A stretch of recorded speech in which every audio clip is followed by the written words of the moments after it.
커스텀 뷰에서의 이벤트 처리에 대해서 살펴보도록 하겠습니다. 우리가 이미 앞선 영상에서 살펴봤듯이 안드로이드 시스템에서는 이벤트를 처리하는 다양한 방법들이 제공이 되고 있습니다. 일반적으로 우리는 익명 내부 클래스를 이용을 한 이벤트 처리를 주로 사용을 한다라고 했었죠. 다만 앞선 다른 방법들도 전혀 가치가 없는 건 아닐 거예요. 예를 들어서 콜백 메서드 같은 경우는 가장 간단하게 이벤트를 처리할 수 있는 방법이고, 물론 제한이 있기는 하지만 콜백 메서드를 이용해서 이벤트를 처리할 수 있다라고 한다면 굳이 우리가 이 방법을 사용하지 않을 필요는 없을 것입니다. 특히 현재 우리가 커스텀 뷰를 생성을 하기 위해서 이미 뷰 클래스를 상속받는 클래스를 만들고 있으니까 그 클래스 내에서 콜백 메서드를 이용해 본다라고 하면 굳이 리스너 객체를 생성을 하고 생성된 리스너를 이벤트 소스와 연결하는 등의 좀 번거로운 작업들을 피할 수 있을 것 같습니다. 일반 위젯이 아닌 경우에는 해당하는 뷰를 탭하는 동작을 통해서 이벤트를 발생시킬 수 있게 되는데, 그 화면을 터치하는 동작과 연관되어지는 이벤트가 모션 이벤트라고 했었어요. 다만 그 모션 이벤트를 처리하기 위한 콜백 메서드는 현재 뷰 클래스 내에 온터치 이벤트라는 메서드를 통해서 처리를 할 것이요, 만약에 리스너를 통해서 처리를 한다라고 하면 리스너 내부에 포함되어진 이벤트 핸들러 메서드 이름은 온터치라는 이름을 갖게 되어진다라고 했었습니다. 더불어서 매개 변수로 전달되어지는 이벤트 객체에 대해서 이벤트가 발생한 좌표 값을 얻어온다라든가 혹은 이벤트 행위에 대한 종류들을 판별을 해서 각 상황에 맞는 적절한 처리를 수행을 해볼 수 있다라고 했었어요. 따라서 우리가 작성하고자 하는 커스텀 뷰는 이미 뷰 클래스를 상속받은 파생 클래스이다 보니까 현재 뷰가 화면에 어떻게 보여질지를 기술하고 있는 온드로우 외로 현재 이 뷰가 터치되었을 때 무슨 일을 할 것인가를 나타내 줄 수 있는 온터치 이벤트라는 콜백 메서드를 제정해 줌으로써 좀 더 수월하고 또 간편하게 현재 뷰에 대한 터치 이벤트를 기술을 할 수 있을 것입니다. 자, 간단한 예를 하나 작성을 해봅시다. 앞서 작성한 커스텀 뷰를 이용해서 이벤트를 추가할 수도 있지만 이번 영상에서는 새로운 뷰를 하나 만들어서 사용하도록 하겠습니다. 기존에 새로 프로젝트를 만들었다라고 하면 메인 액티비티만 존재하겠죠. 마이뷰나 안드로이드 이미지 뷰 같은 경우는 앞선 커스텀 뷰에 대한 예제를 처리하기 위해서 작성했던 클래스인데 현재 예제에서는 사용할 필요는 없습니다. 자, 마우스 오른쪽 버튼 눌러가지고서 새로 만들기를 클래스, 자바 클래스 선택을 해주고, 현재 새로 만들고자 하는 클래스는 터치뷰라고 이름을 지어봅시다. 자, 역시 슈퍼 클래스는 뷰 클래스를 안드로이드의 뷰 클래스를 선택을 해주고 OK 눌러주게 되어지면 새로운 터치뷰라는 클래스가 정의가 되어졌습니다. 자, 여기서 우리는 먼저 생성자부터 추가를 해줘야 되겠죠. 마우스 오른쪽 버튼 눌러서 Generate 해주기를 컨스트럭터 선택하고, 두 가지 종류의 생성자에 대해서 우리가 살펴봤었는데 특히 이제 이벤트와 연관되어진 경우다라고 한다면 정적으로 만들어지는 경우보다는 동적으로 처리할 가능성들이 더 많기 때문에 이제 첫 번째 생성자만 그냥 구현하도록 하겠습니다. 각각의 생성자는 내가 이 뷰를 어떻게 사용할 것인지에 따라서 필요한 것들을 준비를 해두면 될 것입니다. 자, 그리고 나서 현재 뷰가 화면에 표시되어진다라고 하면 어떻게 그려질지를 나타내기 위해서 다시 마우스 오른쪽 버튼 눌러주고 Generate 한 후에 Override 메서드 선택해주고 나타나는 팝업 상자 중에서 onDraw라는 메서드를 제정해 주도록 선택을 해주면 되겠습니다. 물론 직접 코드를 입력을 해도 되는데 직접 입력하다 보면 때때로 오타가 발생할 수도 있고 또 매개 변수나 혹은 자료형 이런 것들을 일일이 기억하는 게 좀 번거롭잖아요. 이왕이면 코드 자동 생성 기능들을 적극적으로 활용을 해보기 바랍니다. 자, 이제 onDraw라는 메서드는 캔버스 객체를 매개 변수로 받아서 이 캔버스 객체에다가 어떻게 표현되어질지를 그려주는 작업을 수행을 해줄 수 있다라고 했었습니다. 현재 우리는 이벤트가 발생한 좌표점들을 화면에 한번 출력해 보도록 해봅시다. 자, 그래서 먼저 페인트 객체부터 생성을 해줘야 되겠죠. 임포트 해주고 뉴 페인트에서 지역적으로 페인트 객체를 하나 생성을 해주게 됩니다. 자, 그리고 페인트 객체에 대해서 set text size라는 메서드를 통해서 글씨 크기를 적당하게 지정을 해주면 되겠습니다. 20픽셀이 좀 작을 것 같다 라고 하면 더 크게 지정해도 무방해요. 주의할 것은 우리가 프로그램 소스 코드적으로 크기에 대한 수치 값을 사용을 할 때에는 기본적으로 픽셀 단위이다 라고 했었습니다. 자, 더불어서 set color 해서 색상 정보는 파란 색깔로 설정할 수 있도록 해봅시다. 자, 그리고 나서 우리가 이벤트가 발생되어진 좌표 값들을 출력을 해보려고 해요. 자, 그러다 보니까 현재 이벤트가 발생되었을 때 현재 그 이벤트가 발생된 좌표 값을 어딘가 저장을 해놓고 그것을 onDraw라는 메서드에서 가져다가 출력하는 형태로 작성을 해줘야 될 것입니다. 자, 그래서 멤버 변수 영역에다가 포인트라는 클래스를 이용을 해서 Alt 엔터 해서 임포트 해봅시다. 역시 android.graphics라는 패키지에서 제공하는 포인트라는 클래스를 이용을 해가지고서 하나의 좌표를 저장할 수 있는 객체를 생성을 해볼 것이에요. 자, 그리고 나서 이 endpoint라는 멤버 변수에 저장되어 있는 좌표 값을 이제 onDraw라는 메서드 내에서 화면에 출력할 수 있도록 해보겠다라는 것입니다. 자, 그래서 다음과 같이 작성을 해보았습니다. 캔버스 객체에 draw text 하기를 첫 번째 인자로는 이벤트의 x좌표 값은 얼마이다. 그리고 y좌표 값은 얼마이다 라는 것을 출력을 하되 현재 화면에 0x20 위치에 페인트 객체, 현재 앞서서 작성한 페인트 객체를 통해서 출력할 수 있도록 구성을 해보았습니다. 현재 endpoint라는 포인트 타입의 객체에는 x, y라는 하나의 2차원 상의 좌표 값을 저장할 수 있는 멤버들을 담고 있는 그런 객체입니다. 자, 이렇게 됐다라고 하면 현재 우리가 이벤트를 발생시켰을 때 이 endpoint 값을 바꿔줄 수 있다라고 하면 그리고 그 내용을 onDraw를 통해서 화면에 출력해 줄 수 있다라고 하면 화면 어느 부분이 터치가 되어졌는지를 우리가 확인을 해볼 수 있을 것입니다. 자, 그래서 현재 뷰에 대해서 터치 이벤트에 대한 처리를 수행하도록 하기 위해서 콜백 메서드를 추가해 보도록 할 것입니다. 자, 그래서 오른쪽 버튼 눌러서 generate 하기를 override 메서드 선택해 주면 될 것이고 나와 있는 부분 중에서 onTouchEvent라는 메서드를 제정해 줍시다. 자, onTouchEvent라는 메서드가 존재하죠. 오케이 눌러서 제정을 해주면 모션 이벤트를 매개 변수로 받는 하나의 메서드가 추가가 되어졌습니다. 자, 현재 우리는 이벤트를 발생시킨 x, y 좌표 값들을 각각 얻어와야 되겠죠. 자, 그래서 현재 이벤트 객체에 대해서 getX라는 메서드를 호출을 하면 하나의 x 좌표 값을 얻어오는데 이 값이 플롯 타입의 값으로 반환이 되어져요.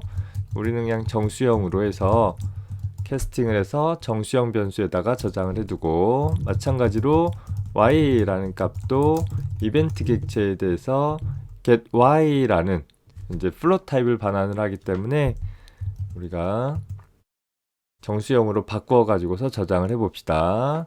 터치 이벤트가 발생되어진 x, y 값을 받아왔다라고 하면 자, 이 값을 현재 endpoint라는 객체에 설정해줘야 될 것이에요.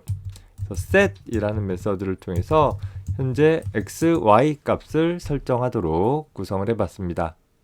현재 터치 이벤트가 발생됐을 때의 이벤트 처리가 현재 단계에서 다 끝났다라고 하면 굳이 우리가 부모의 터치 이벤트를 호출할 필요 없이 그저 여기서 return true라고 해서 이후 과정에서 어떤 추가적인 이벤트에 대한 처리가 일어나지 않을 수 있도록 설정을 해볼 수 있고, 혹은 이후 과정에서 추가적으로 현재 터치에 대한 이벤트 처리를 하도록 해보고 싶다라고 하면 false 값을 반환해 주도록 해봐도 되겠죠. 자, 이렇게 만들어진 프로그램을 실행을 해봅시다. 자, 먼저 메인 액티비티 가가지고서 액티비티의 내용을 바꿔줘야 되겠죠. 이제 set content view 하기를 new touch view라는 클래스로 만들어 봅시다. 작성한 클래스의 이름이 잘못됐네요. 현재 이렇게 프로그램에서 작성한 클래스의 이름이 잘못되어진 경우에는 그저 클래스 이름만 바꿔서는 되지 않잖아요. 자바 같은 경우에 클래스의 이름과 현재 소스 파일의 이름이 같이 바뀌어져야 되기 때문에 이런 부분들을 좀 일관되게 수정할 수 있도록 하기 위한 방법이 현재 프로젝트에서 클래스 이름을 마우스 오른쪽 버튼으로 선택을 해서 리팩터라는 부분에 가보면 rename이라는 항목이 있어요. 자, 그 rename이라는 항목을 통해서 touch view라는 형태로 새로운 이름을 지정을 해주고 리팩터 눌러주게 되어지면 클래스의 이름도 바뀌어지고 소스 파일의 이름도 바뀌어지는 일관되게 이전에 잘못 작성되어진 이름들을 한 번에 또 간편하게 변경시켜 줄 수 있을 것입니다. 자, 메인 액티비티로 다시 돌아와서 그래서 우리는 터치 뷰라는 객체를 통해서 현재 화면을 구성할 수 있도록 할 것이요. 현재 이 터치 뷰는 객체 생성 시 액티비티에 대한 참조 값을 전달을 해줘야 될 것입니다. 자, 그리고 나서 실행을 해봅시다. 자, 프로그램이 수행이 되어졌고 뭔가 메시지가 나오는데 에뮬레이터의 화면 해상도가 굉장히 높아가지고서 글자가 굉장히 작게 나왔네요. 자, 글자 크기를 좀 바꿔보겠습니다. 현재 온드로이에서 set text size 값을 50으로 바꿔주고 더불어서 출력되어질 위치도 Y좌표가 20이면 글자가 일부 잘려서 표시가 되어지겠죠. 그래서 Y좌표는 50으로 설정을 해서 실행을 해봅시다. 자, 현재 XY 포지션 값이 0x0이라는 것이 기본 값이 되어지고 있어요. 내가 화면의 특정 부분들을 탭했더니 내용이 바뀌어야 되는데 안 바뀌더라 라는 거예요. 이거 왜 이럴까 생각을 해봤더니 현재 우리가 작성한 프로그램은 내가 화면을 탭했을 때 onTouch 이벤트라는 메서드가 자동으로 호출되어져서 그 값을 endpoint에다가 넣는 일까지는 했을 거예요. 자, 그런데 문제는 내가 화면을 탭했다라고 해서 화면을 다시 그려야 하는 상황이 강제로 발생되어지는 것은 아니더라 라는 거예요. 화면을 다시 리드로우 하는 상황이 발생되어질 수 있다라고 한다면 예를 들어서 다른 프로그램으로 전환했다가 다시 들어오게 되어지면 화면을 다시 그리는 작업을 통해 가지고서 새로운 좌표 값을 화면에 출력할 수 있지만 그것이 아니라 그냥 화면만 탭했다라고 한다면 현재 액티비티 입장에서는 자신이 화면을 다시 그려야 할 이유를 찾지 못한다라는 것이에요. 그래서 우리 프로그래머는 이렇게 기본적으로는 화면을 다시 그려야 될 상황은 아니지만 프로그램의 논리상 현재 화면을 다시 그려주었으면 좋겠는 그 시점에 강제적으로 onDraw라는 메서드를 호출하는 효과를 야기시키기 위해서 invalidate라는 메서드를 호출을 해주면 되는 것입니다. onDraw 메서드 같은 경우는 반드시 매개 변수로 캔버스 객체를 전달받아야 되기 때문에 우리가 명시적으로 onDraw라는 메서드로 호출할 수는 없어요. 하지만 invalidate라는 메서드로 호출하면 내부적으로 onDraw라는 메서드로 호출하는 효과를 갖게 되어지는 것입니다. 자, 따라서 프로그램이 실행되어지고 나서 이젠 화면의 특정 영역을 탭해주게 되면 그때마다 바로 이벤트 핸들러 메서드가 처리를 하면서 현재 내용을 endpoint라는 멤버 변수에다 저장을 하고 그리고 화면을 갱신시켜주는 작업을 수행을 해주어서 내가 탭한 좌표 값들이 즉각적으로 화면에 표시되어지는 것을 볼 수 있을 것입니다. 자, 요 예제에다가 이제 하나 더 하기를, 터치 이벤트가 어디에서 발생됐느냐라는 것뿐만 아니라 터치 이벤트의 종류도 판별할 수 있도록 한번 해보겠습니다. 자, 그래서 현재 화면상에 터치 이벤트가 발생되어진 곳과 현재 발생된 터치 이벤트에 대한 종류를 출력을 할 수 있도록 하기 위해서 추가적으로 문자열 객체를 하나 생성을 해볼 것이에요. 문자열을 저장할 수 있는 스트링 타입으로 mxtr action이라는 멤버 변수를 하나 두었습니다. 그리고 이 멤버 변수에다가 이벤트가 발생했을 때 현재 어떤 이벤트가 발생했다라는 것을 설정해 줄 것이고, 또 더불어서 onDraw라는 메서드에서는 캔버스 객체에 draw 텍스트 하기를 이벤트 액션은 뭐다 라는 것을 같이 출력하도록 해볼 것이에요. 0by 현재 글씨 크기가 50픽셀로 설정되어 있으니까 현재 앞선 출력이 0부터 50까지 출력이 됐을 것이고, 그 이후에 다시 50픽셀로 출력하려면 최소 y좌표 값은 100 이상이 되어져야 할 것입니다. 그래서 넉넉하게 120 정도 잡아가지고서 구성을 해봅시다. 자, 실행을 해보면 자, 이렇게 XY 값과 현재 선택한 이벤트의 종류를 출력할 수 있도록 구성을 해본 것입니다. 물론 아직 이벤트 핸들러 내에서 이벤트의 종류를 출력할 수 있도록 프로그래밍 하지는 않았으니까 이 내용이 바뀌지는 않겠죠. 자, 그래서 현재 onTouchEvent라는 메서드 내에서 이벤트가 발생되어진 좌표값 외로 이벤트 종류를 판별하기 위해서 이벤트 객체로 하여금 getAction이라는 메서드를 통하면 우리가 하나의 정수값으로 현재 발생된 이벤트의 종류를 판별을 할 수 있습니다. 따라서 우리는 스위치 구문을 통해 가지고서 간단하게 확인을 할 수 있도록 해봅시다. 자, 케이스 하기를, 자, 정수값은 현재 모션 이벤트의 종류이기 때문에 모션 이벤트라는 클래스에서 정의되어진 상수값들을 이용을 해주면 될 것이에요. 자, 바로 액션 다운이라는 것이 터치를 했느냐라는 상태인 것이고, 또 케이스 모션 이벤트 하기를 액션 무브라는 상수가 움직임이 발생했느냐라는 것이고, 마지막으로 모션 이벤트에서 제공하고 있는 액션 업이라는 것이 터치가 해제되어졌느냐라는 것을 각각 나타나게 될 것이에요. 자, 그러면 우리는 각 순간에 이벤트의 종류를 아까 앞서서 만들었던 mstr action이라는 문자열 변수에다가 저장을 해주면 되는 것이죠. 자, 그래서 우리는 여기에다가는 액션 다운이다 라고, 여기에다가는 액션 무브다 라고, 또 여기에다가는 액션 업이다 라고 각각 설정을 해주도록 해볼 것이에요.